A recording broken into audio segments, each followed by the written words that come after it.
2025年9月模型工具売れたランキング。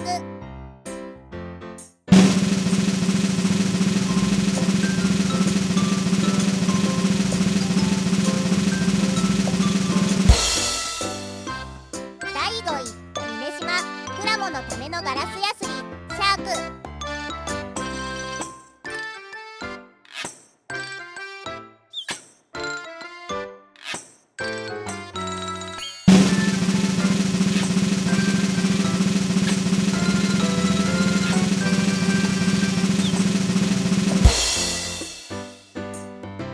第4位、峰島ヤスリ用ブラシ。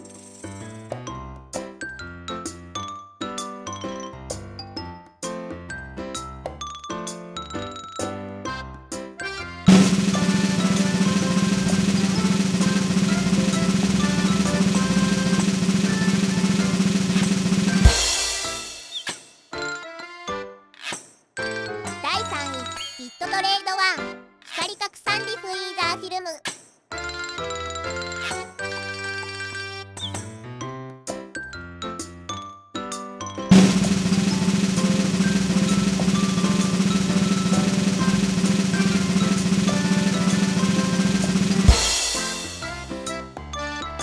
第2位、ハイキューパーツ DT ボトル 130ml。